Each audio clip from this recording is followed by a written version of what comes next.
My hands do not have a manicure on them because I can't go to nail shops. Alyssa Mandel has to avoid a lot of places. Tire shops. But in the kitchen, she's usually okay. I can smell everything that's in the kitchen today. Unfortunately, that includes the cat food. Even with the cat food, Mandel says that's a good day. I just started my new job.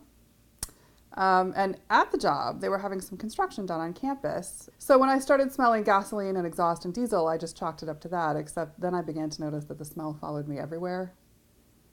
And that's when I started to wonder if maybe something was up.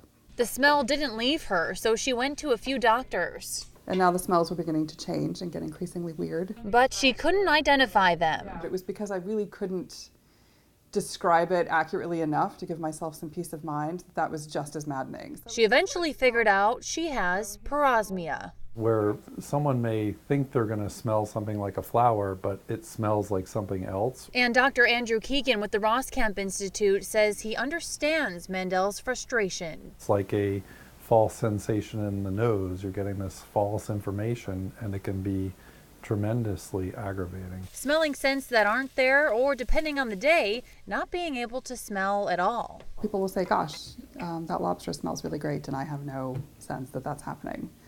And sometimes things that smell pleasant to other people smell really revolting to me, which is deeply unfortunate. She says she can't even hug people who wear certain fragrances, and sometimes she'll get a random scent stuck in her head for days. Yeasty, sugary plastic part, because it's the wrapping that they put the bread in while it's still warm and then it gets delivered on the truck. But something that smells good to me on Monday might smell terrible on Tuesday. Which Mandel says is hard, but after about 10 years of living with parosmia, she's learned to accept it. There are a few smells that are consistently pleasant to me that I try and reach out to if I'm really having a bad day, but the best smell of all really is no smell.